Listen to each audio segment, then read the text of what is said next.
ibu negara datang ke Jayapura begitu ya, untuk merayakan perayaan Hari Anak bersama Jokowi begitu ya, tapi yang nyambut tidak ada satupun itu mama-mama Papua gitu ya.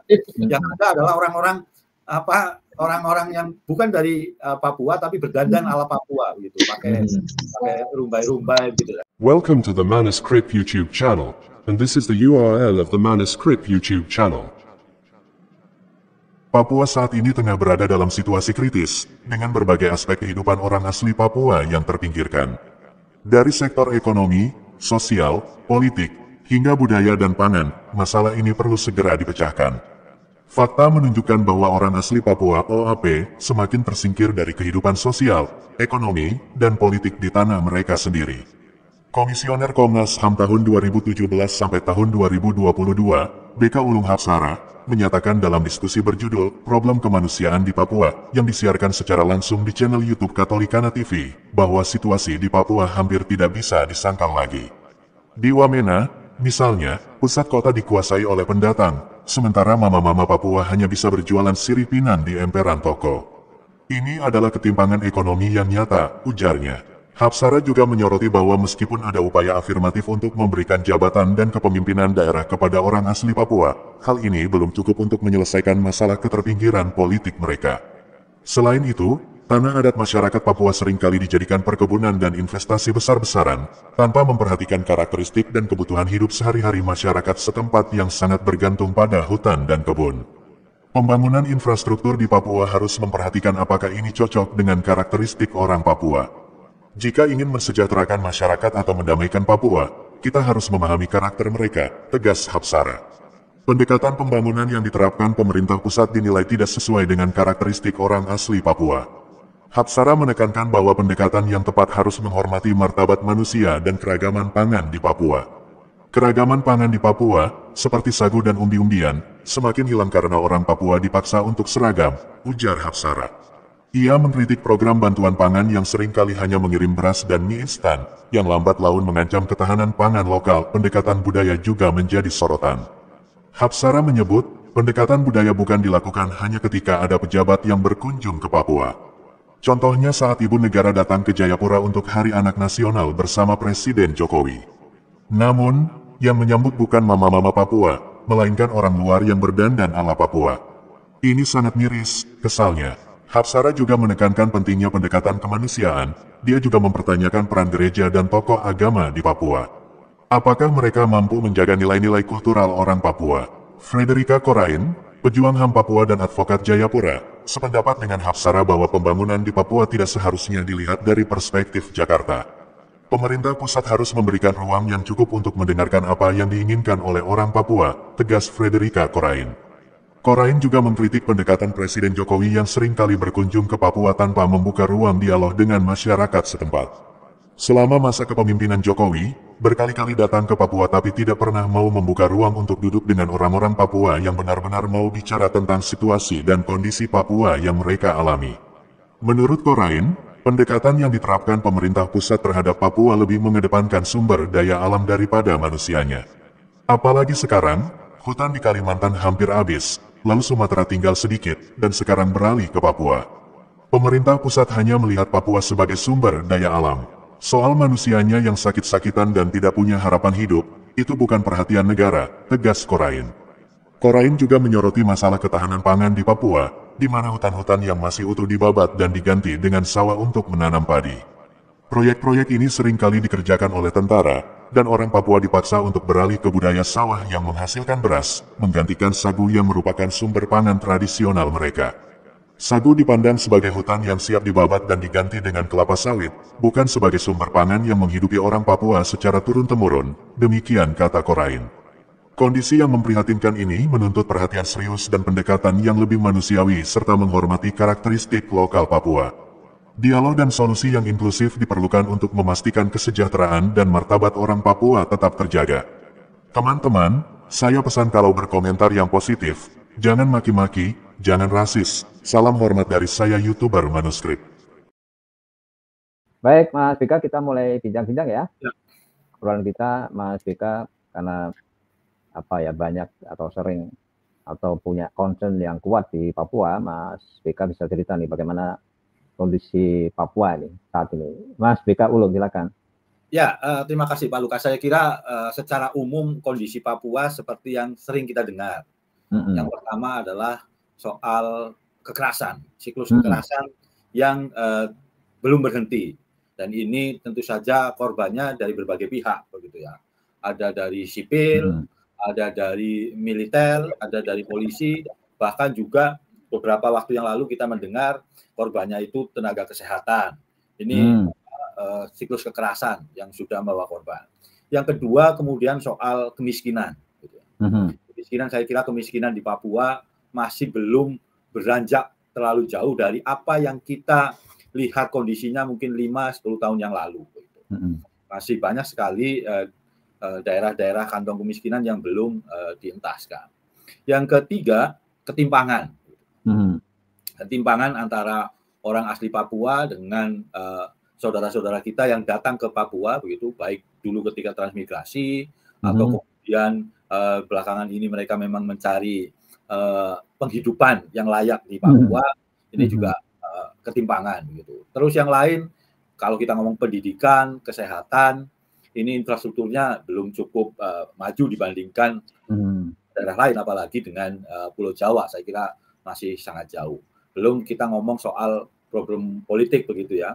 Problem sosial, problem politik, misalnya soal apa, dulu pernah ada pilkada yang diulang-ulang, terus kemudian perang antar suku dan lain sebagainya. Dan saya kira itulah kira-kira problem di Papua sekarang. Nah, yang terakhir juga soal pengungsi, begitu ya.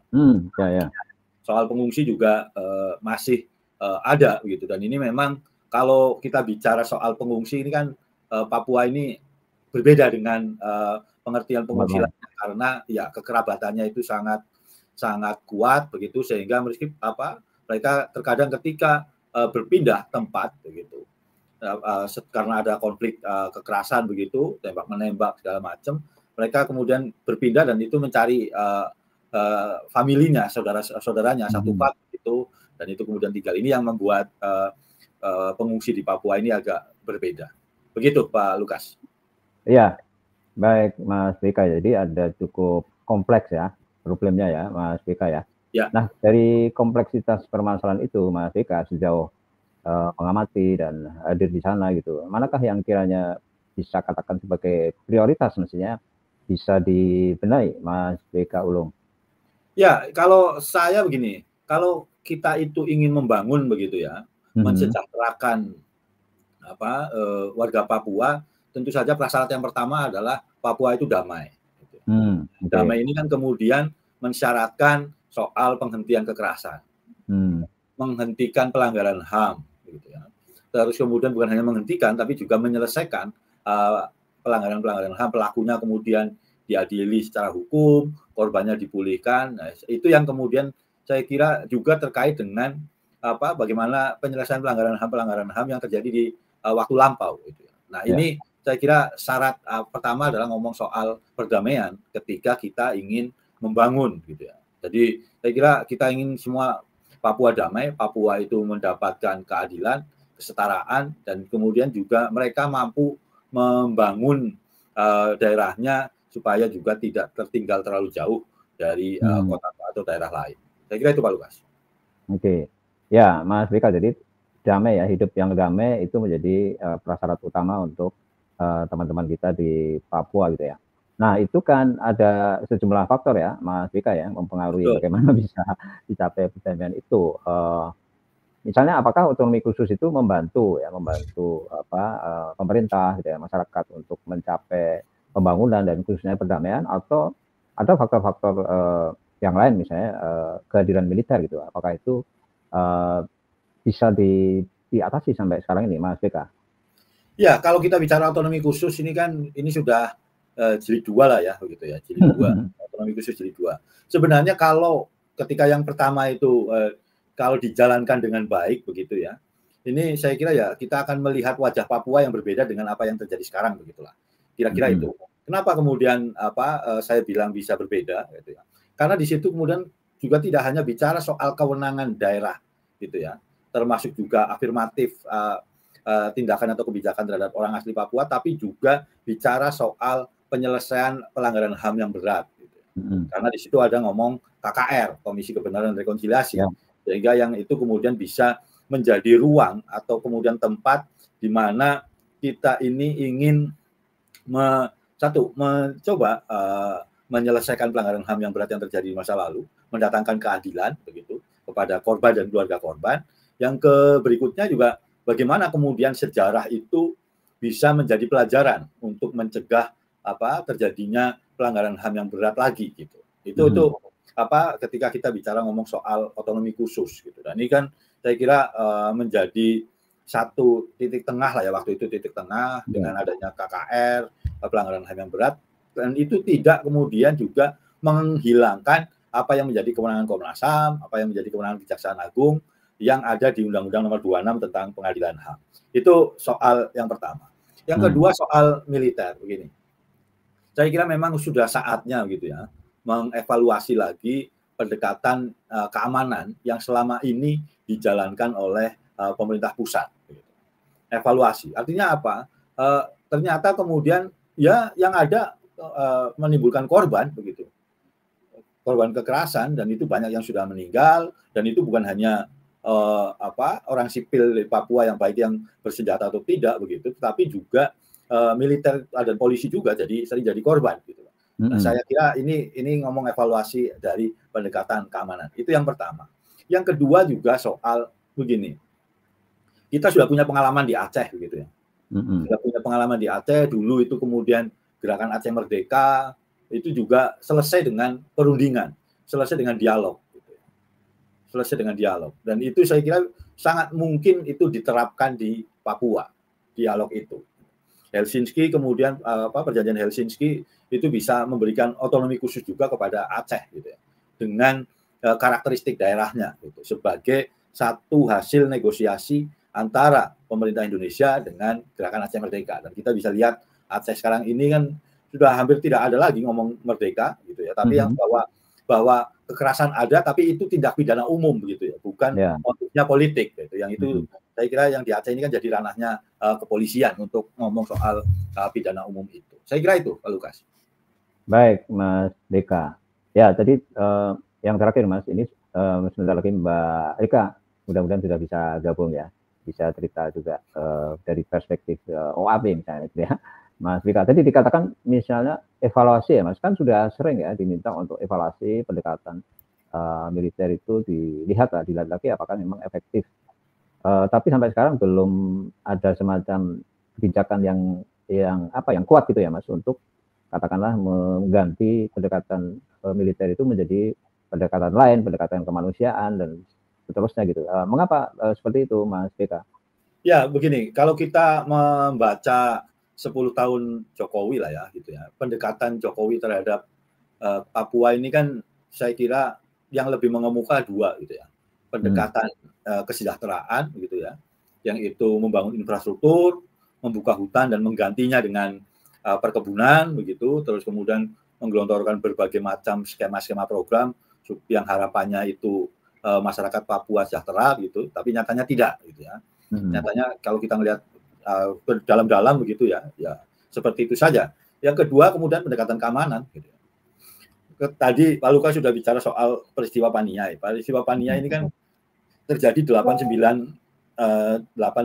Desember 2014, persis berapa bulan setelah Jokowi pertama kali berkuasa gitu. Dan ya sampai saat ini Paniai kemarin sudah dinyatakan oleh Komnas HAM sebagai pelanggaran HAM yang berat, sudah sampai pengadilan begitu, tapi kan kemudian pelakunya lolos semua, divonis bebas gitu ya. Nah, ini kan juga jadi evaluasi untuk semuanya. Bagaimana kemudian keadilan bagi orang-orang Papua itu benar-benar hadir gitu. Nah, itu saya kira evaluasinya ada di situ. Nah, evaluasi ini kan bukan hanya evaluasi internal gitu ya, tapi evaluasi yang memang memiliki legitimasi kuat, dan diterima oleh banyak pihak begitu, bahwa ini adalah evaluasi yang serius terhadap pendekatan keamanan yang selama ini, bukan pendekatan evaluasi tapi kemudian memang nanti pasukan yang dikirim jauh lebih banyak, terus kemudian peralatannya juga jauh lebih berat. Saya kira bukan ke sana kalau kita ngomong evaluasi pendekatan keamanan. Nah, kita di Papua sendiri juga saya kira kita punya referensi yang cukup lah ya, gitu ya. Referensi yang cukup untuk bicara soal bagaimana pendekatan terhadap Papua. Yaitu misalnya dulu ketika zamannya Gus Dur begitu ya, itu kan pendekatan kemanusiaan dan budaya. Artinya apa? Orang asli Papua benar-benar dihormati oleh Gus Dur, terus kemudian apa pendekatan budaya juga memahami betul. Tadinya Irian Jaya jadi Papua, gitu. Ini kan juga apa salah satu atau salah dua hal yang dilakukan oleh Gus Dur ketika ngomong pendekatan kemanusiaan dan pendekatan budaya. Saya kira itu. Baik, Mas BK, ya, ini Mbak Friderika sudah bersiap-siap untuk bergabung. Semoga segera bisa masuk ya Mas, karena masih mungkin belum connect. Tadi Mas BK kan menceritakan sebenarnya kita punya apa ya best practices di Aceh ya Mas ya. Iya. Ya, nah kalau kita melihat ke Aceh gitu, sebenarnya apa faktornya? Keberhasilannya apakah misalnya tokoh gitu ya, tokoh apa pemersatunya seperti itu atau seperti apa? Termasuk misalnya pengaruh-pengaruh internasional gitu ya, Mas BK. Ya begini, Aceh kan memang banyak faktor yang bisa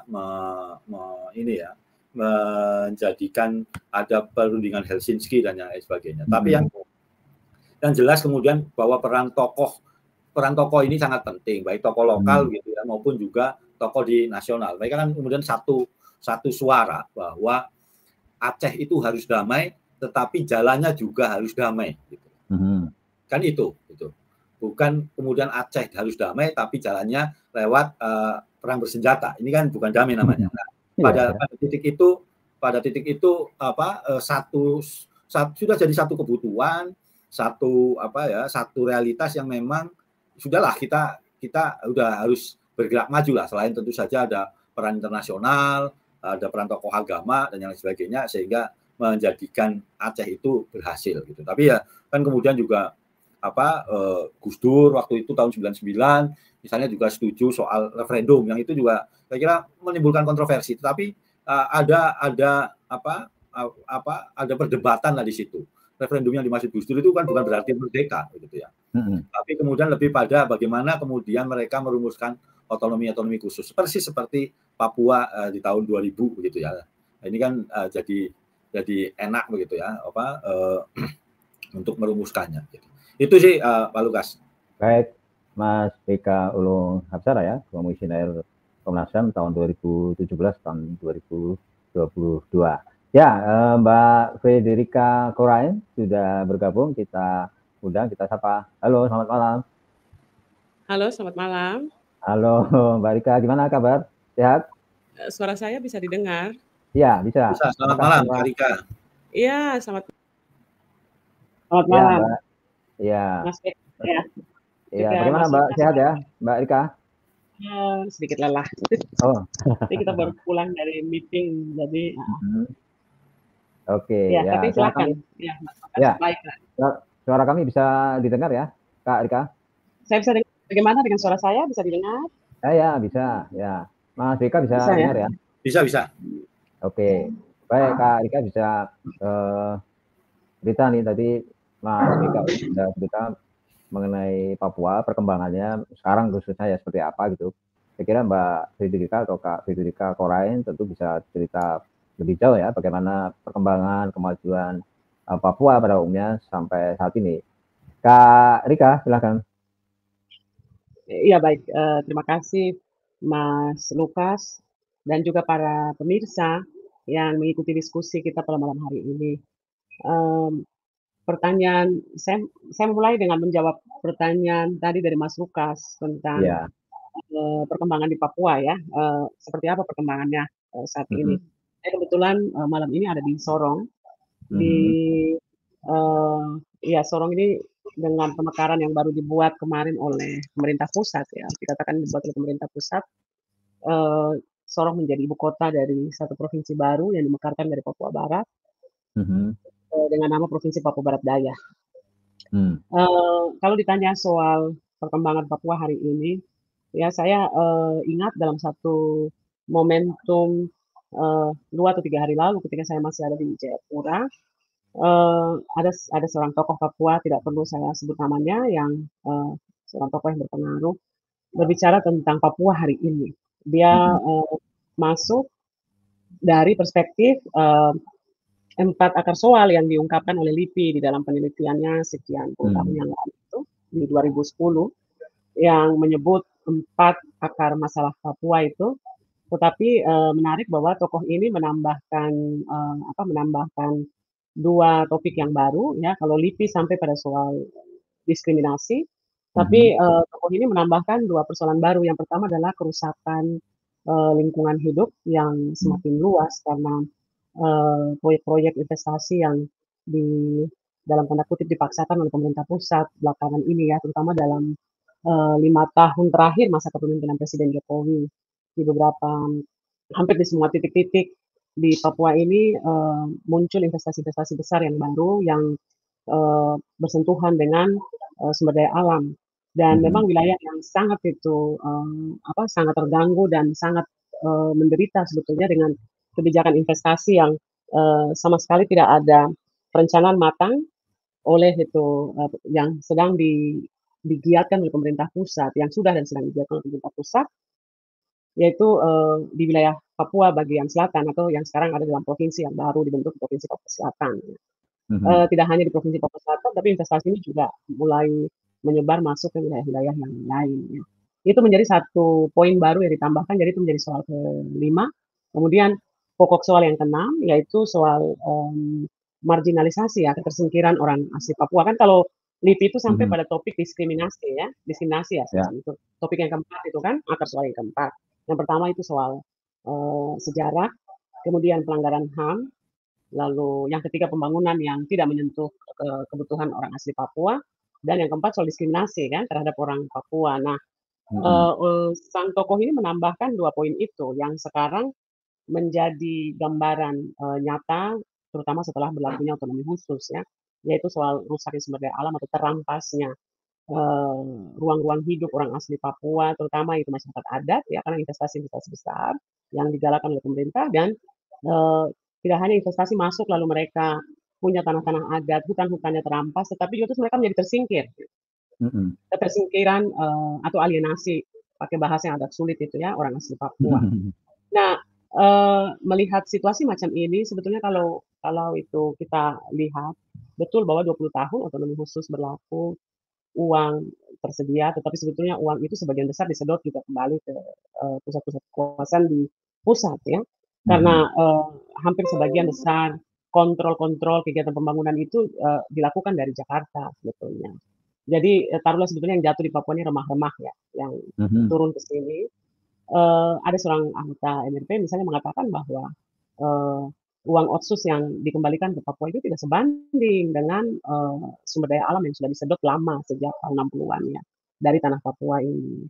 Jadi artinya setelah berlakunya otonomi khusus, mungkin kalau yang saya sendiri ya mengamati karena saya mengikuti dengan baik perjalanan otonomi khusus 20 tahun ini, bahwa memang ada terbentuk ruang-ruang politik baru untuk orang Papua mengambil peran dalam pemerintahan lokal ya. Dalam pemerintahan lokal misalnya ada MRP, kemudian pemekaran itu membuat ada ruang-ruang jabatan-jabatan yang baru. Tetapi sebetulnya kalau kita lihat lebih dalam ke bawah, sebetulnya tidak banyak berubah. Mungkin bupati orang Papua, wakil bupatinya ada orang Papua, ada yang saudara-saudara dari luar ya.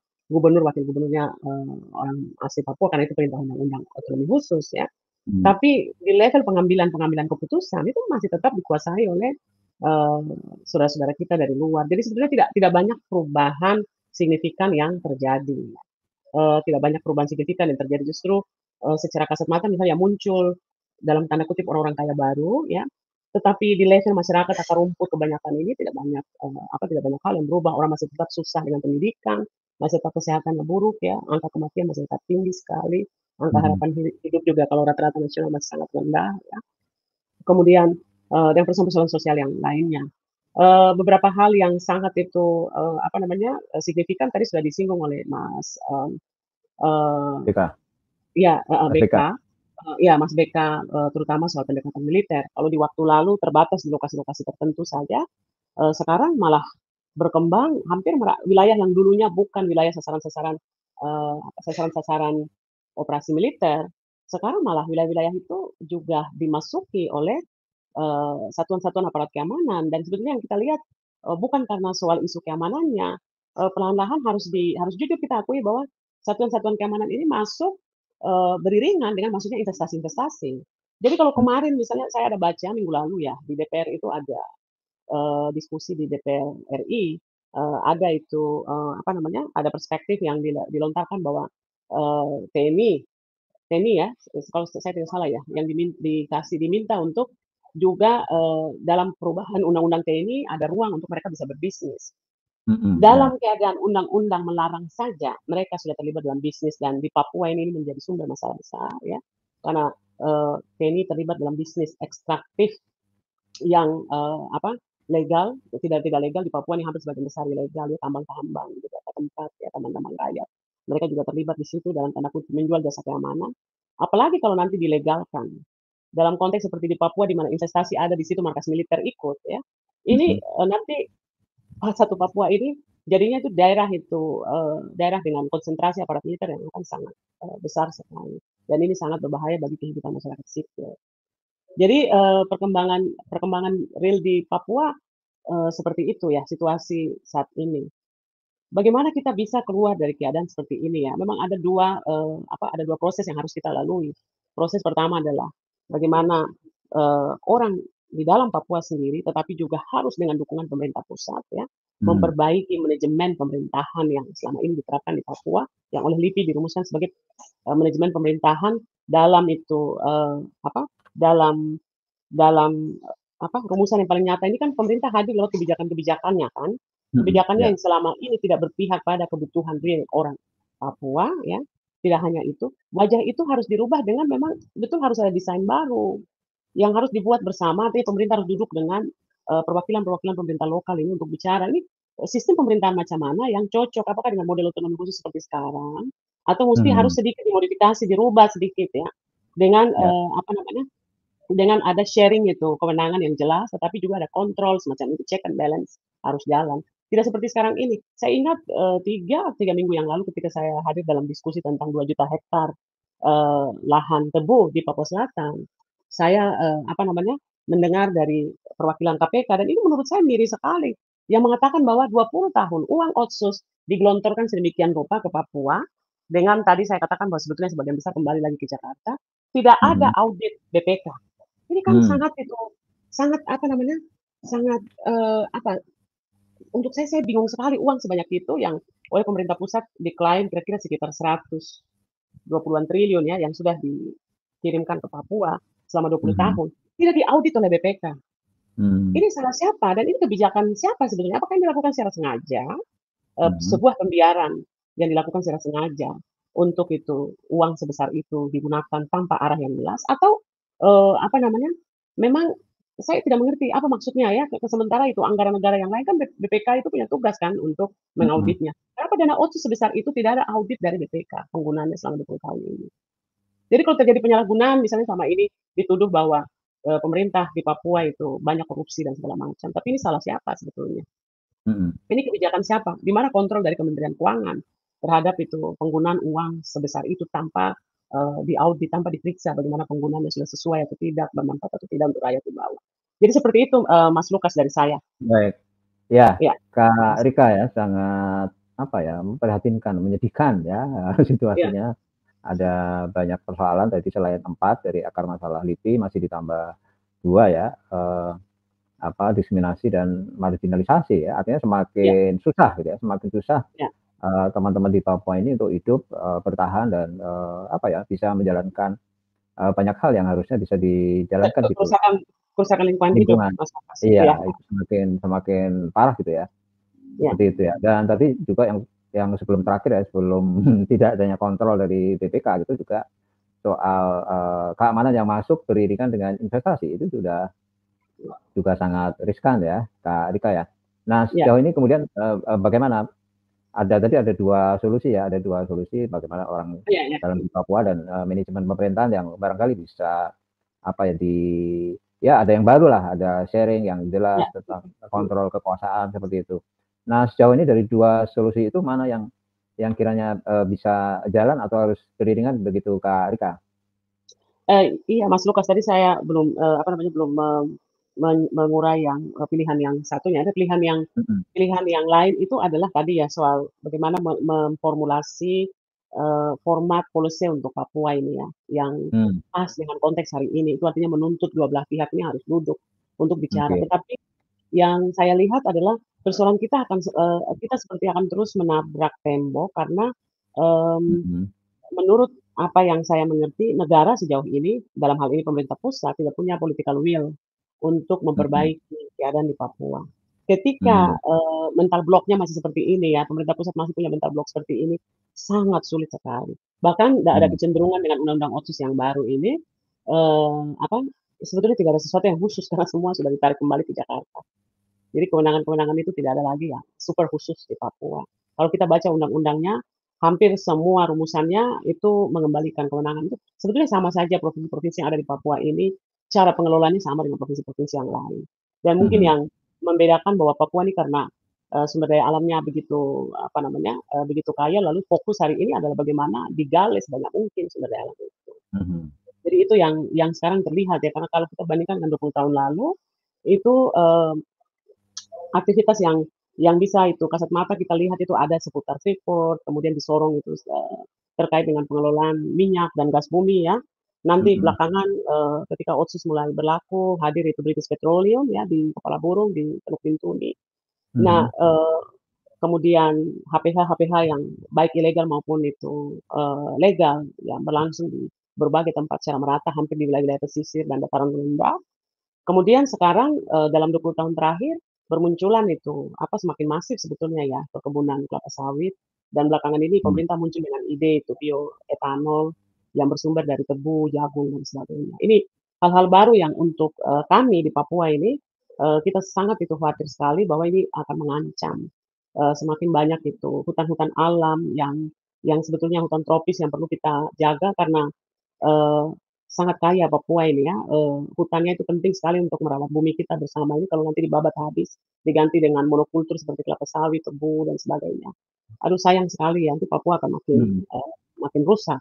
Jadi saya melihat apakah dengan pemerintahan yang baru, dengan presiden yang baru terpilih kemarin, apakah nanti dengan pemerintahan yang baru ini ada kebijakan yang berubah dalam menangani Papua atau tidak? Ya kita lihat per Oktober nanti ketika Pak Prabowo itu memegang tampuk pemerintahan ya, apalagi beliau ini kan latar belakangnya seorang militer ya. Jangan sampai ini satu kekhawatiran saja bahwa sebagai seorang militer sudah tentu dia tidak akan mungkin mau itu anak-anak buahnya kembali ke barak kan, dan tidak terlibat dalam segala aktivitas bisnis itu. Jadi kemarin ketika membaca bahwa ada diskursus memberi itu jatah bahwa tentara bolehkan terlibat dalam bisnis itu satu alarm tersendiri untuk Papua ke depan. Begitu Mas Lukas ya. Baik Kak Rika ya. Ya satu lagi sebelum kita bincang dengan Mas BK ya, ini nanti bisa dialog yang seru nih. Tadi disebut tentang peran Majelis Rakyat Papua ya. Barangkali bisa juga cerita Kak Rika bagaimana sejauh ini Majelis Rakyat Papua bisa menyampaikan suara-suaranya, gagasan-gagasannya, dan apakah juga ada pengaruhnya gitu atau seberapa besar pengaruhnya pada kebijakan-kebijakan yang ada, Kak Rika? Iya, kalau kan ada dua ini, ada perubahan yang terjadi dengan kehadiran Majelis Rakyat Papua. Ketika di waktu lalu itu hanya satu, kemudian berpecah menjadi dua, lalu sekarang menjadi 6 ya lembaga kultural di 6 provinsi yang baru. 2 provinsi yang lebih dulu ada itu punya punya pengalaman ya, mereka sudah melalui lebih dari 2 periode saya kira ya. Bahkan di Provinsi Papua itu sudah periode yang ketiga, yang sekarang keempat ya. Di Papua Barat itu baru 2 periode. Yang lain ini baru 6 bulan. Kira-kira ya, 6 bulan setelah itu terbentuknya provinsi-provinsi baru ini. Sejauh mana mereka bisa itu efektif memperjuangkan perlindungan, pemberdayaan, dan ya perlindungan, proteksi, kemudian afirmasi keberpihakan ya, perlindungan, pemberdayaan dan keberpihakan. Ini kan 3 misi utamanya mereka, 3 tugas utama terhadap orang asli Papua. Selama 6 bulan ini belum ada itu belum ada langkah-langkah progresif yang bisa kita lihat ya. Mungkin perlu ada ruang kalau di tingkat mereka sendiri ini dalam langkah progresif dalam arti hubungan mereka dengan pusat. Kalau di antara Ya. mereka sendiri ada apa namanya, ada langkah-langkah kecil yang baik yang mereka buat, misalnya mereka berkoordinasi satu sama lain dan membentuk itu, apa ya, saya mesti harus cari namanya, seperti asosiasi, ya asosiasi Oke. Majelis Rakyat Papua, di tanah Papua, 6 itu provinsi ini bergabung dalam asosiasi tersebut dan ketua asosiasi itu adalah Ketua Majelis Rakyat Papua Provinsi Papua Tengah yang kotanya di Nabire. Dan di dalam asosiasi ini ketika kalau tidak salah saya baca 2 bulan yang lalu ketika mereka bertemu di Sorong dan juga di Jayapura, mereka membahas, beberapa isu-isu utama dan salah satu yang didiskusikan di dalam asosiasi tersebut adalah menjelang, kemarin ketika proses, pelaksanaan pemilu legislatif di mana di berbagai wilayah-wilayah pantai, itu, anggota-anggota legislatif yang terpilih itu orang asli Papua menjadi minoritas. Misalnya di Merauke hanya 3 orang dari 30 kursi, kemudian Oh. di Kerom pokoknya jumlah yang sama sekali itu tidak, bahkan di bawah itu, 30%. Jadi jumlahnya kecil sekali, dari itu setiap DPR yang ada, itu, dari 29 kabupaten yang ada, itu DPR-DPR yang masih mayoritas orang asli Papua adalah DPR-DPR di wilayah pegunungan, baik pegunungan tengah maupun di wilayah Kepala Burung. Tapi di wilayah pesisir orang asli Papua dihitung dengan jari. Misal contoh tadi di Merauke, di Kota Jayapura, dari itu dari 30 ya, itu saya kira tidak sampai di bawah 15 ya anggota itu. Sampai setengahnya pun tidak orang asli Papua. Kemudian itu di wilayah ini terutama wilayah-wilayah di pesisir. Ya masih mayoritas orang asli Papua, DPR-nya adalah di wilayah Provinsi Papua Pegunungan, Papua Tengah, dan di Papua Barat itu di Kabupaten Pegunungan Arfak, Manokwari Selatan, Tambrau, dan Maibrat ya. Itu yang masih mayoritas orang asli Papua. Tapi di wilayah pesisir sudah itu pendataan orang Papua begitu sulit sekali dalam pileg kemarin untuk mendapat suara. Itu menjadi satu topik yang kemarin dibahas ya. Dan ini akhirnya kan terkait juga dengan soal tadi ya depopulasi orang asli Papua juga karena dengan pemilu langsung sangat itu ditentukan oleh jumlah itu suara ya pendukung, tetapi juga memang dalam pemilu kemarin harus kita akui juga bahwa permainan uang sangat politik uang sangat itu tinggi sekali dalam pelaksanaan pileg kemarin. Yang punya uang banyak yang bisa membeli suara-suara itu. Kemudian yang akhirnya juga terus menjadi diskusi adalah bagaimana dengan pilkada yang akan dilaksanakan pada bulan depan ini. Apakah itu dalam wilayah-wilayah yang katanya berstatus otonomi khusus ini, adakah perlakuan khusus, misalnya yang maju kepala daerah adalah orang asli Papua, itu juga masih menjadi tanda tanya. Belum ada satu titik terang di situ. Jadi tanda-tanda ketersingkiran orang asli Papua di di aspek-aspek ini kelihatan sekali saat ini dibanding sebelumnya. Jadi seperti itu Mas Baik. ya. Baik Kak Rika ya, penjelasannya sangat komprehensif ya dan ya sangat penting ya untuk Sobat Katolikana dan semua yang menyaksikan dan kemudian mendengarkan rekaman dari bincang-bincang malam hari ini. Baik, saya akan ke Mas BK supaya kita ada diskusi yang lebih hangat ya, Mas BK ya. Ya. Mas BK ada sejumlah persoalan yang berat ya, yang disampaikan oleh Kak Rika ya, mulai dari akar masalah dari DP 4 itu ditambah 2 gitu dan penjelasannya gitu itu juga sangat membuat kita sangat prihatin lah gitu. Termasuk tadi yang terakhir ya, bahkan harapan untuk pemerintahan ke depan juga masih tanda tanya gitu. Mas BK, silakan untuk bisa menanggapi. Ya, memang itu adalah fakta yang terjadi begitu ya, fakta atau realitas yang terjadi di tanah Papua hari-hari ini gitu ya. Orang asli Papua itu semakin terpinggirkan baik secara sosial, ekonomi maupun politik. Jadi ini kan fakta yang hampir susah dibantah begitu ya. Misalnya aja kalau kita ke Wamena misalnya, kalau kita ke Wamena di pusat-pusat kota itu ya, di pusat kota ya yang punya toko ya orang pendatang begitu. Mama Papua ya jualan sirih, pinang begitu ya di emperan toko gitu. Itu yang tadi saya sampaikan soal ketimpangan ekonomi itu yang tadi itu saya di awal begitu. Itu satu. Yang kedua, secara pemerintahan juga ya memang betul loh ada afirmatif terhadap orang asli Papua untuk punya jabatan pemimpin daerah, tapi kan itu juga masih belum cukup untuk bisa menyelesaikan gitu ya problem keterpinggiran orang Papua secara politik. Gitu. Ini Yang kedua. Nah, yang lain soal ini tadi yang Karika sampaikan itu kan apa ya? Soal misalnya soal masyarakat adat gitu ya, soal hutan gitu yang jadi perkebunan. Ini kan juga investasi besar-besaran gitu ya. Ini kan juga sebenarnya pendekatan yang bukan melihat karakteristik orang Papua asli begitu ya. Karena orang Papua jelas dia menggantungkan sehari-hari dari hutan, hasil hutan gitu, dan hasil kebun. Itu yang berikutnya. Terus soal infrastruktur. Juga orang-orang Papua ya punya karakteristik ya agak ke dalam gitu ya. Ketika dibangun infrastruktur ya yang di pinggir-pinggir jalan ya bukan orang Papua gitu. Orang asli Papua. Nah, ini pada titik-titik ini saya kira tadi soal kalau kita memang mau mensejahterakan atau mendamaikan Papua, berangkatlah dari karakter yang mereka miliki. Nah, ya. Ini saya kira pendekatan yang mutlak harus dilakukan, bukan kemudian pendekatan Jakarta gitu ya, yang melihat bahwa kemajuan satu negara itu atau semakin kemajuan satu daerah itu dilihat dari jalannya misalnya mulus segala macam, tapi lebih dari itu adalah bagaimana kemudian menghormati martabat manusia ini yang harus jadi pendekatan. Belum kita ngomong pangan loh, belum kita ngomong soal pangan gitu ya. Keragaman pangan di Papua ini kan sangat kaya gitu ya. Artinya ngomong sagu dan yang lain sebagainya lah gitu ya, umbi-umbian gitu yang itu juga dari ini. Tapi kan sekarang dalam tanda kutip gitu ya. Dan ini juga sudah dimuat di Kompas begitu ya. Keragaman pangan Papua ini semakin hilang karena dalam tanda kutip orang Papua itu dipaksa untuk seragam. Gitu. Seragamnya seperti apa? Misalnya begini. Contoh, ada kelaparan misalnya atau ada program bantuan pangan itu nanti yang dikirim beras, Indomie gitu ya. Atau mie instan gitu ya. Yang itu juga saya kira lambat laun mengancam soal bagaimana kedaulatan atau ketahanan pangan orang Papua itu sendiri gitu ya.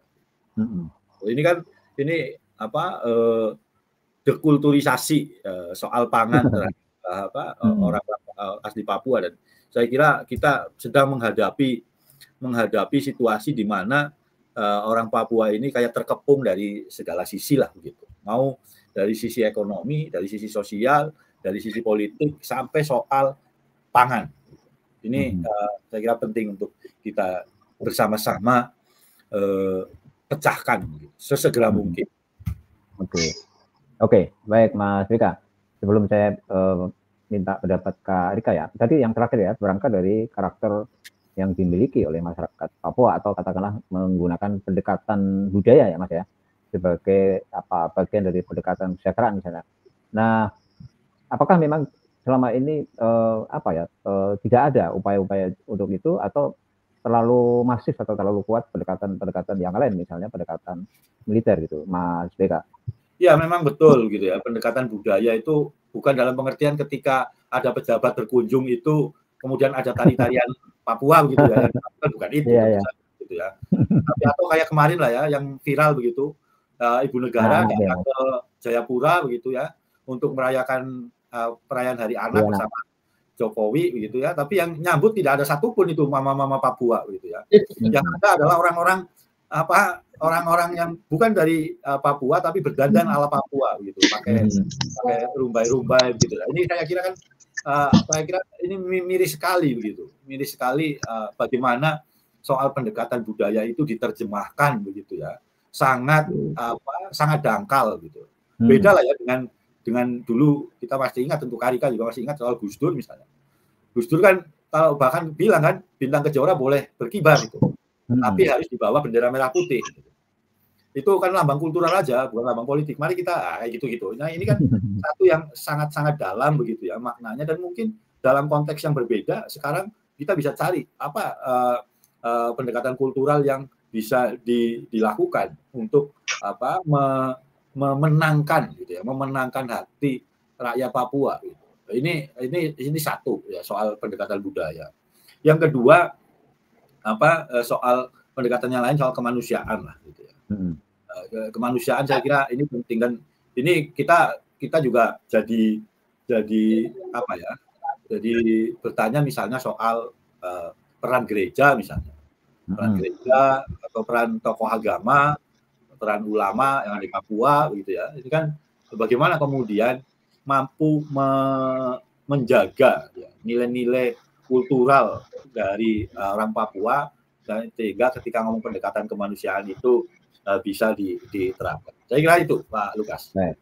Ya, baik Mas Rika ya. Sebelum menjawab pertanyaan yang sudah muncul, saya kembali ke Kak Rika ya. Kak Rika, silakan ya. Tadi ada beberapa usulan tapi mirip ya dengan apa yang disampaikan oleh Kak Rika, apa yang disampaikan oleh Mas Rika ini tentang berangkat dari ya karakter yang ada gitu, yang kebanyakan masyarakat di situ, masyarakat Papua itu mestinya menjadi yang utama gitu. Dan tadi yang terakhir tentang peran tokoh agama atau gereja gitu. Kak Rika, silakan Kak. Ya, ya saya setuju apa yang diungkapkan tadi oleh Mas Beka, bahwa sebetulnya sederhana sekali yang tadi diungkapkan oleh Mas Beka, bagaimana center of policy kalau mau dikatakan begitu ya, tidak melulu harus jatuh dari Jakarta. Pemerintah pusat harus punya ruang mental yang cukup saat ini. Ini sudah tidak bisa lagi Papua dikelola seperti sebelumnya. Harus ada ruang mental pada pemerintah pusat untuk duduk dan mendengar atau memberi ruang cukup ke Papua, supaya dengan orang Papua perlu bicara, dan orang Papua tidak sembarang orang Papua. Yang saya lihat selama ini dalam kurun waktu, saya kira setengah termin dari masa kepemimpinan Jokowi sampai dengan periode yang kedua, ketika beliau berkunjung kan berkali-kali nih datang ke Papua.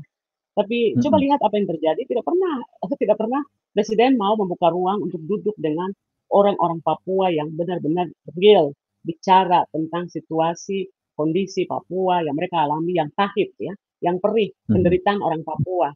Yang Presiden Jokowi ketemu ini kan yang selalu asal semua yang menyanyi paduan suara yang sama, yang menyenangkan telinga Jakarta, telinga penguasa, termasuk Presiden Jokowi sendiri. Kan dia seperti ada ketakutan begitu ya. Jadi berkali-kali datang ke Papua, apa manfaatnya? Sebab tidak ada satupun dialog yang bisa menolong dia untuk mengerti apa yang terjadi. Saya tidak tahu persis, tidak pernah bertemu dan duduk bicara langsung, tapi ya mengikuti aja dari media. Apakah setelah 10 tahun dia menjadi presiden, lalu rutin sekali datang? Saya sudah tidak tahu menghitung berapa banyak dia datang ya ke Papua. Seperti kemarin dia datang di tengah hujan lebat, saya salah satu juga yang merasanya dia datang bikin apa di sini itu. Di penghujung kekuasaannya ya. Artinya kalau lihat itu bagaimana konflik ini makin buruk dan tidak ada jalan penyelesaian yang jelas ya. Ini memperlihatkan bahwa posisi Jakarta, pemerintah pusat dengan segala itu elemennya masih berdiri di tempat yang sama, belum berpindah jauh dalam memandang dan mengurus Papua. Selama situasi masih seperti ini, Papua akan terus bermasalah seperti sekarang. Apalagi misalnya sekarang kita lihat ya, hutan di Kalimantan sudah mau hampir habis ya. Sumatera sudah mungkin tinggal sedikit di beberapa provinsi ya, Riau atau Jambi, Pekanbaru itu masih ada hutan-hutan, ada level hutan sedikit di Aceh mungkin. Tapi sekarang perhatian itu beralih ke Papua. Beralih ke Papua itu dalam artinya yang sekarang kami mengerti, yang dipandang oleh pemerintah pusat termasuk itu sektor-sektor swasta ini adalah Papua itu penting sejauh sumber daya alamnya. Soal manusianya mau mati, sakit-sakitan, tidak punya harapan hidup, itu bukan menjadi perhatian itu utama negara ya, termasuk itu pihak swasta dalam hal ini peran pengusaha-pengusaha, para investor ya, entah itu swasta maupun badan-badan usaha milik negara. Sebab itu terlihat dari beberapa hal yang sudah diungkap oleh Mas Beka juga ya. Ketika misalnya dibicarakan soal ketahanan pangan ya, yang dibicarakan oleh pemerintah adalah pangan dalam hal ini beras yang menghasilkan nasi. Sementara sama sekali tidak ada penghormatan terhadap, jadi hutan-hutan yang perawan ini dibabat dan diganti dengan menanam padi di berbagai tempat. Dan saat ini proyek-proyek itu dikerjakan juga oleh tentara. Tentara tidak lagi, tentara hadir di Papua dengan ada semboyan katanya tentara itu turun ke sawah. Tentara turun ke sawah. Nah, sawah yang menghasilkan beras, orang Papua di berbagai tempat didorong dalam tanda kutip sebetulnya dipaksa untuk itu memeluk budaya sawah itu yang menghasilkan beras itu, lalu nanti akhirnya berakhir di meja makan adalah nasi. Terus bagaimana dengan apakah ini adalah bagian dari kebudayaan pangan orang asli Papua? akhirnya itu keladi, sagu. Sagu itu dipandang sejauh hanya hutan yang siap untuk dibabat ya, diganti dengan kelapa sawit. Bukannya sagu tidak dilihat sebagai satu sumber yang menghidupkan orang Papua turun temurun bergenerasi sampai dengan saat ini. Jadi akhirnya sagu dipandang sebagai satu itu produk yang nihil makna, lalu berujung pada terus ya dibabat saja, dihabiskan, dihilangkan, dianggap sebagai hutan yang patut untuk dibabat rata diganti dengan tanaman-tanaman yang lain. Saya beberapa waktu yang lalu lewat ada di Tanah Merah di Bovendigul ya, dan saya lewat di depan patung Bung Hatta, ada patung besar di sana yang dibangun oleh pemerintah di depan penjara Belanda yang pada waktu itu menginternir Muhammad Hatta dan kawan-kawan ya, Sultan Syahrir dan beberapa pahlawan nasional itu. Setiap kali pergi ke Tanah Merah saya pasti mampir untuk membaca nama-nama pahlawan nasional yang tertulis di pusara tersebut ya. Dan melirik sejenak melihat itu ruang-ruang penjaranya masih bangunannya masih ada sampai sekarang. Kemudian di monumennya membaca nama-nama itu, para digulis-digulis itu ya. Nah, saya kira tuh mungkin 9 hari yang lalu saya ada di sana. Saya berdiri di depan patungnya dan seperti berdialog dengan Muhammad Hatta. Saya melihat benda yang kaku itu tuh saya katakan, saya bilang begini, aduh, saya bilang Pak Proklamator ya, cita-citamu untuk memerdekakan Indonesia tercapailah ya. Tapi pertanyaannya, apakah itu generasi sekarang masih menghormatimu ya sebagai itu pahlawan? Itu pertanyaan pertama yang muncul di saat saya berdiri dan menatap. Apa generasi sekarang tahu bahwa proklamator mereka yang namanya salah satu proklamator mereka yang namanya Muhammad Hatta itu pernah dibuang ke tengah hutan belantaranya tanah Papua ya, di tempat yang saat ini menjadi ibu kota dari Kabupaten Bovendigul di Provinsi Papua Selatan. Kemudian yang kedua, apakah itu nilai-nilai nasionalisme yang menjadi spirit perjuangan dari Muhammad Hatta itu dimiliki oleh generasi sekarang. Salah satunya adalah anti terhadap kolonialisme. Nah, pertanyaan ini penting sekali karena itu menjadi refleksi dari seorang Muhammad Hatta juga ketika dalam dialog di BPUPKI di Badan Persiapan Kemerdekaan Indonesia, ketika berbicara soal batas-batas wilayah negara yang nanti merdeka di seluruh Indonesia itu dari mana sampai di mana. Ketika itu tokoh seperti Muhammad Yamin maupun itu Soekarno berbicara tentang harus sampai pada semua wilayah yang dikuasai oleh Hindia Belanda termasuk pada waktu itu adalah Nederlands New Guinea, namanya berbeda ya, Hindia Belanda dan Nederlands India dan Nederlands New Guinea ini dua nama yang berbeda sekali. Tapi oleh Soekarno diklaim untuk harus sampai di situ, atau Papua hari ini harus itu direbut juga. Tapi Muhammad Hatta memberi pertimbangan bahwa, aduh jangan, kalau kita itu sampai di sana mereka punya ras yang berbeda, mereka punya itu latar belakang hidup yang berbeda. Jangan sampai terus tingkat kemajuan mereka kebudayaannya berbeda juga, tingkat kemajuan mereka juga tidak sama dengan kita di Pulau Jawa, Sumatera, dan pulau-pulau lainnya di wilayah Nusantara waktu itu. Kalau itu kita ambil mereka, kekhawatiran Muhammad Hatta pada saat itu adalah jangan sampai akan terjadi yang disebut dengan internal colonialism. Dan sebetulnya apa yang terjadi di Papua hari ini adalah wujud dari ketakutan Muhammad Hatta tersebut. Itu Mas Lukas. Nah, Papua akan menjadi baik kalau dalam kepala pengelola negara ini tidak ada apa yang disebut oleh Muhammad Hatta itu, yang ditakutkan oleh Muhammad Hatta itu, internal colonialism. Oke, Kak Rika, nanti saya tanyakan lagi tentang peran gereja ya. Kita jawab dulu pertanyaan dari Sobat Katolikana yang sudah muncul ya. Pertama dari Dian. Dian itu menulis, pemerintah seperti tidak punya langkah konkret terhadap konflik yang terjadi di Papua. Apa dampak yang mungkin akan terjadi bila dibiarkan terus-menerus? Ya, Mas Vika bisa mengawali untuk menjawab pertanyaan Dian. Silakan, Mas. Ya. Saya kira dampaknya banyak sekali begitu ya. Yang jelas kan kemudian saya pakai istilah yang agak keras begitu kan, dehumanisasi. Dehumanisasi dalam pengertian begini. Kalau konflik kekerasan itu terus berlangsung, trauma itu terus ada, nancap itu di pikiran, terus kemudian juga jadi kayak kultur gitu. Jadi kayak kultur yang menjadikan kita itu ya bukan seperti kita yang dulu lah, kira-kira begitu bahasanya. Itu yang pertama, trauma. Apalagi kan yang paling rentan tentu saja ibu dan anak gitu ya, ibu-ibu dan anak-anak. Itu yang jelas paling rentan ketika ada kekerasan. Terus yang lain adalah pemiskinan. Pemiskinan. kalau ada konflik kekerasan begitu bersenjata gitu ya, itu mereka ngungsi gitu ya. Mereka ngungsi untuk sekian lama di satu daerah yang kira-kira aman segala macam, sudah mereka tidak bekerja lagi. Belum kita ngomong sekolah anak-anak, belum kita ngomong belum kita ngomong soal akses kesehatan gitu ya. Ini dampak dari yang bisa dirasakan langsung ketika ngomong kekerasan. Saya pernah ke Kisor begitu ya, ke Maibrat 2021 setelah ada prajurit TNI yang meninggal karena diserbu begitu. Saya setelah itu datang ke sana ya, ngelihat juga bagaimana pengungsi-pengungsi itu dari Kisor ke Aifat begitu, Aifat Utara, Aifat Selatan dan sebagainya, dan ya saya kira memprihatinkan, dan lebih memprihatinkan lagi sampai sekarang masih ada begitu. Nah, ini pemiskinan yang ada. Jadi belum kita ngomong aspek-aspek lain, tapi itu yang dirasakan paling terdepan lah kalau kita ngomong soal kekerasan. Pendidikan, kesehatan, terus ngomong soal air bersih, belum ngomong soal lapangan kerja, atau juga yang trauma yang belum, dan dendam itu akan terus direproduksi begitu, jadi siklus. Begitu Mas Lukas. Oke, ya, jadi artinya sisi kemanusiaan itu yang akan sangat terpengaruh ya Mas Bika ya, dan itu ada banyak aspeknya gitu ya. Betul. Baik, saya ke Kak Rika. Kak Rika masih dengan pertanyaan yang sama ya. Jadi kalau pemerintah itu tidak punya langkah yang konkret atas konflik itu, dampaknya akan seperti apa? Kak Rika, silakan Kak.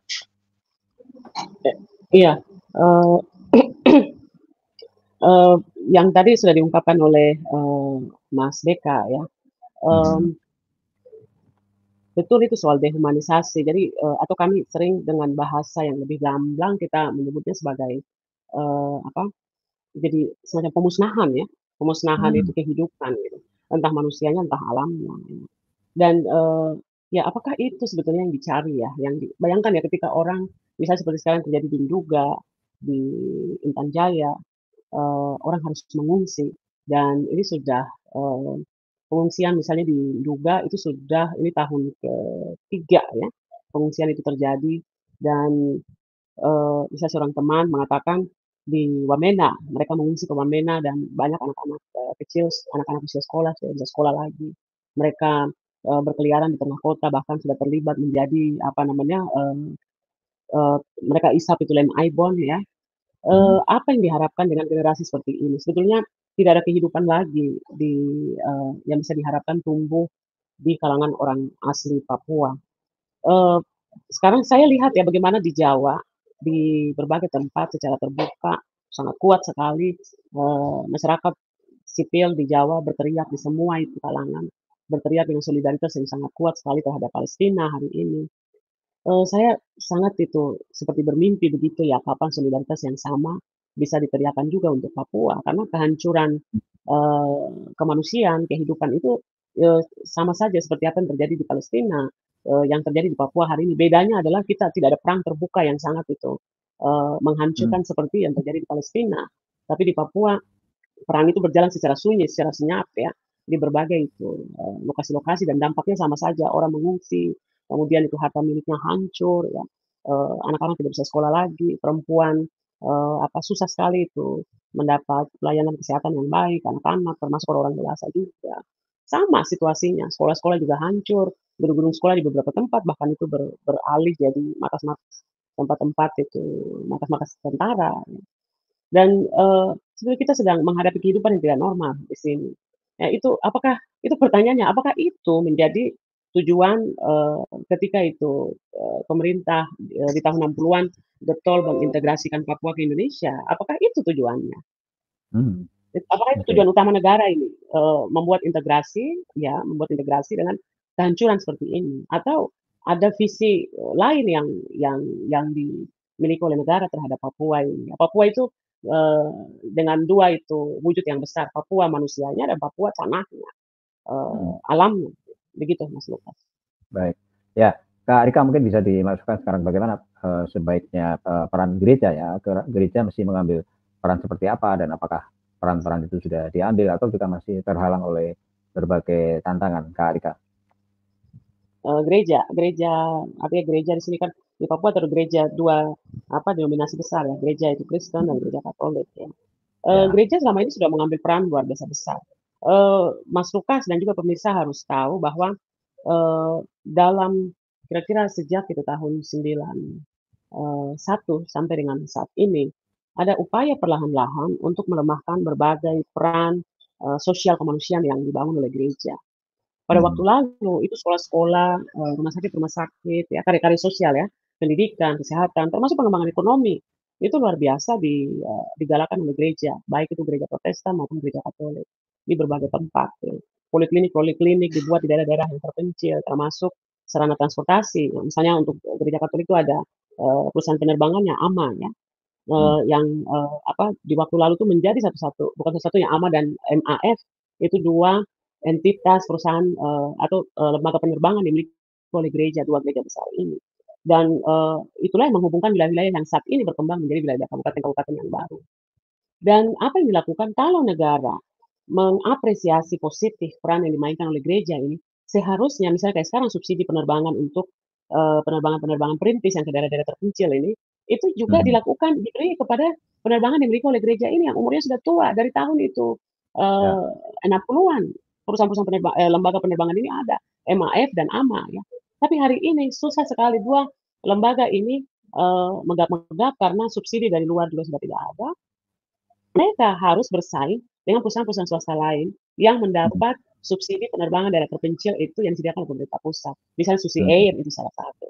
Karena itu punya seorang itu mantan menteri sehingga aksesnya begitu luas sekali sampai di seluruh lapangan-lapangan perintis yang ada di Papua yang dulunya diterbangkan, yang lapangan terbangnya dibuka oleh dua pionir penerbangan milik gereja ini, itu sekarang penerbangan-penerbangan bersubsidi itu hampir dikuasai oleh Susi Air semuanya. Ini kan oleh MRP pernah itu dibicarakan agar dana otonomi khusus itu bisa dialokasikan untuk mendukung memberi subsidi kepada dua lembaga penerbangan dimiliki oleh gereja ini. Tapi itu kan tidak bisa karena dikatakan tidak ada itu payung hukumnya. Begitu juga dengan lembaga-lembaga pendidikan. Ada dua yayasan besar yang selama ini ada tiga yang dimiliki oleh gereja. Ada itu YPPK, ada YPK, ada YPPGI. Yang sebelum negara Indonesia ini hadir, mereka lah yang mengurus pendidikan di Papua. Kalau negara serius mau mengembangkan sumber daya manusia di Papua, seharusnya yayasan-yayasan yang sudah berpengalaman ini diberi support, diberi dukungan yang memadai supaya sekolah-sekolah itu tidak tutup, tidak itu mati. Di beberapa tempat malah sudah itu tutup sekolah-sekolah itu. Jadi gereja, kalau itu bertanya apa yang dibuat oleh gereja sudah bikin terlalu banyak. Tapi justru selama ini yang itu cenderung dilakukan oleh itu negara tanpa sadar atau mungkin sadar juga adalah membuat kacau karya-karya yang dibuat oleh gereja ini. Termasuk misalnya sekolah-sekolah, beberapa sekolah Katolik, sekolah Kristen berubah menjadi sekolah impres misalnya. Atau itu kesulitan mendapat itu guru-guru pegawai negeri di sekolah-sekolah swasta ini. Jadi begitu banyak gangguan-gangguan yang dilakukan.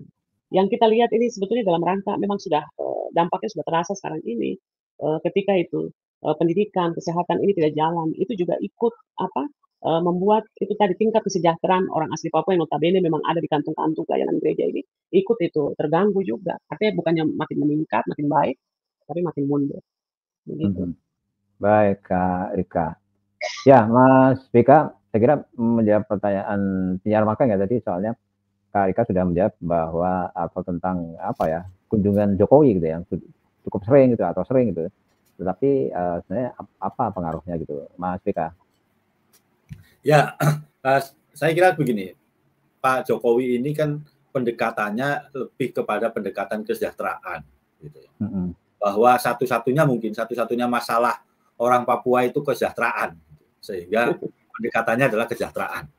Padahal itu tidak, gitu ya. Tidak hanya soal kesejahteraan ini. Ini soal bagaimana trauma panjang masyarakat Papua akan kekerasan, gitu. Ini juga harus diselesaikan dengan cara yang bermartabat. Itu yang pertama. Yang kedua, bagaimana kemudian terkait dengan yang pertama tadi soal bagaimana pelanggaran HAM dan pelanggaran HAM yang berat. Gitu. Ada Wasior, ada Wamena, ada Paniai, itu Abepura, tapi Abepura kemudian pelakunya bebas. Paniai juga bebas, begitu. Wasior Wamena masih belum ada pengadilannya. Nah, tapi ini kita juga masih menghitung yang lain ini, gitu. Rangkaian kekerasan-kekerasan yang lain, misalnya ada tragedi Biak Berdarah, terus tahun 89, belum ngomong tadi yang di sampaikan Kak Rika misalnya, atau yang tadi saya sampaikan yang Kisor misalnya, ini kan atau Duga lah ya, ini kan peristiwa-peristiwa yang kemudian harus dicari akarnya gitu. Itu yang saya kira penting. Nah, yang lain begini soal tadi Pak Jokowi itu. Dan saya sepakat dengan Kak Rika, misalnya gini. Ya, kalau mau dialog begitu ya, Pak Jokowi dialognya dengan orang yang tidak setuju dengan kebijakannya Pak Jokowi. Kalau kemudian ketemunya dengan orang-orang yang sudah setuju, ya itu bukan dialog sebenarnya gitu. Tapi hanya satu arah begitu, satu arah saja gitu ya. Ini ya monolog begitu, ya terus kemudian rame-rame kur begitu. Rame-rame paduan suara, oke saya setuju dan lain sebagainya. Padahal kalau memang dalam tanda kutip itu dianggap masih belum ketemu, ya ketemulah dengan orang-orang yang memang tidak setuju gitu, orang-orang yang kritis gitu. Termasuk belum lagi kita ngomong soal yang ketika kebebasan berserikat berkumpul, kemudian mengeluarkan pendapat begitu ya, pikiran dan pendapat. Itu kita belum ngomong itu loh gitu ya. Kan banyak sekali, misalnya dulu ada internet shutdown. Terus kemudian kalau mau demo tiba-tiba kemudian udah langsung direpresi, dibubarkan gitu. Padahal demonya ya belum tentu ngomong soal merdeka loh gitu loh. Tapi baru ngomong soal keadilan ini. Baru ngomong soal hak asasi yang itu dijamin di konstitusi. Lah, pada titik-titik itu saya kira yang luput dari Jokowi berkali-kali ke Papua kan itu gitu ya. Ketemunya peresmian ini, peresmian itu, terus ketemu segala macam atau PON gitu ya. Nah, ini kan bahwa tidak cukup gitu. Tidak cukup itu. Harus kemudian aspek-aspek lain itu harus diselesaikan. Belum lagi kita ngomong soal lingkungan hidup lah ya. Dari hutan ganti ke perkebunan sawit. Nanti habis sawit kemudian ada beras, ada padi, belum ngomong tebu gitu ya. Terus hutannya kemana gitu ya. Nah, ini kan jadi perhatian kita bersama. Saya kira itu Pak Lukas. Baik. Ya, Mas Rika. Baik, Kak Rika, ini sudah sampai di menit-menit terakhir ya perbincangan kita. Ini Kak Rika, silakan bisa menyampaikan pandangannya lagi bagaimana sebenarnya problem kemanusiaan di Papua ini bisa diselesaikan. Dan saya mau tanya satu hal, saya kira yang juga menjadi concern Kak Rika adalah perempuan. Bagaimana teman-teman perempuan ini juga berjuang untuk kemanusiaan di Papua ini terus ditegakkan. Kak Rika, silakan. Bagaimana bisa ulang, Mas Lukas? Saya tadi sedikit ada off sempat. Oke, ya. Ya, Kak Rika, jadi ini tinggal beberapa menit. Kak Rika bisa juga cerita bagaimana perempuan itu bisa juga atau sudah memperjuangkan hak-haknya untuk bisa ya supaya kemanusiaan di Papua itu ditegakkan ya, supaya juga tidak berlarut-larut untuk mengalami penindasan. Jadi sisi perjuangan dan peran perempuan, Kak Rika. Iya, ada satu proses, betul, ada proses mundur yang terjadi. Di satu sisi ada kemajuan, misalnya di tingkat adanya ruang, bukan ruang ya, ada tadi soal suprastruktur politik lokal dengan adanya MRP kan ada pemuda perempuan di situ ya, ada kelompok perempuan yang terorganisir di dalam sistem yang diharapkan bisa menjadi satu channel untuk perempuan-perempuan Papua bisa menyuarakan kepentingan perempuan dan anak ya, perempuan dan anak, soal kesejahteraan, soal keadilan gender, bagaimana itu perempuan-perempuan Papua bisa mengambil peran yang lebih itu signifikan, terlibat dalam pengambilan kebijakan-kebijakan publik. Tidak mudah karena kita menghadapi dua lapis diskriminasi sebetulnya ya berbasis gender yang menguraikannya itu membutuhkan waktu yang dan usaha yang sangat keras sekali. Di satu sisi kita berhadapan dengan kebudayaan struktur kebudayaan kami di Papua yang mayoritas adalah kebudayaan patriarkal kan, laki-laki lebih dominan. Nah, ini satu lapis tersendiri. Lapis yang kedua adalah tadi praktek kehidupan bernegara yang tidak ramah terhadap orang Papua. Jadi dua irisan ini kita menghadapinya. Jadi kalau teman-teman di tempat lain mungkin mereka hanya menghadapi satu bentuk ya, karena dengan adanya kemajuan ilmu pengetahuan, teknologi, mungkin itu ruang-ruang kekerasan berbasis gender itu hanya mungkin 1-2 bentuk yang mereka alami, tapi kami mengalami berlapis-lapis. Dan di dua tingkat ini betul-betul sangat sulit sekali ya. Di dalam itu, misalnya di dalam struktur atau pendekatan negara yang tidak ramah, ada itu satu unsur penting yang tadi sudah diangkat oleh Mas Beka itu soal kekerasan itu negara melalui kehadiran aparat keamanan yang dampaknya sejak tahun 60-an kita masih rasakan itu sampai hari ini. Ya. Perempuan-perempuan menjadi korban-korban yang yang tidak terangkat suara-suara mereka, terutama perempuan-perempuan di garis batas ya, hanya perbatasan yang penuh dengan pos-pos militer, dan juga perempuan-perempuan yang ada di sekitar wilayah-wilayah investasi hari ini yang juga menghadirkan pos-pos itu militer yang sangat itu banyak sekali.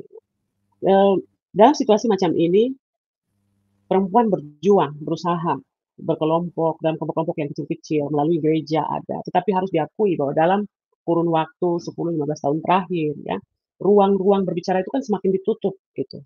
Itu juga berpengaruh terhadap upaya-upaya perempuan. Orang untuk berkumpul dan berbicara saja ada suasana ketakutan yang hebat karena harus diakui. Kalau tadi Mas BK katakan bahwa Presiden Jokowi punya perspektifnya adalah bagaimana mengupayakan kesejahteraan ya, yang penuh tanda tanya juga kesejahteraan macam mana yang mau dibangun di Papua. Tapi sebetulnya menurut saya yang dimainkan oleh Presiden Jokowi dan karakter pemerintahan dijalankan oleh Presiden Jokowi di Papua itu adalah yang dibilang dikasih seperti pendekatan terhadap kelinci itu ya, dikasih carrot, dikasih wortel, tapi stick and carrot, tapi dia pakai tongkat dan dia pukul. Jadi sambil memberi itu wortelnya dia pakai tongkat untuk memukul itu tangkap kelinci supaya manut ya, supaya patuh ya. Pendekatan ini ikut juga mematikan ruang-ruang ruang-ruang itu kebebasan berekspresi juga yang dialami oleh perempuan. Jadi dalam situasi sekarang sungguh tidak mudah dibanding misalnya di awal-awal OTSUS itu berlaku, kita masih bisa lihat ruang-ruang pertemuan perempuan-perempuan Papua di mana-mana. Perempuan berapat, perempuan duduk berdiskusi, membuat seminar-seminar. Sekarang sangat sulit sekali. Begitu, Mas Lukas. Baik, Mbak Friederika Korain, ya, pejuang HAM Papua dan advokat yang tinggal di Jayapura. Mas BK Ulung Hapsoro, Komisioner Komnas HAM 2017-2022. Terima kasih sudah berbagi. Friends, before continuing, please support, like and comment on this video, and don't forget to subscribe to this YouTube channel. God bless us all.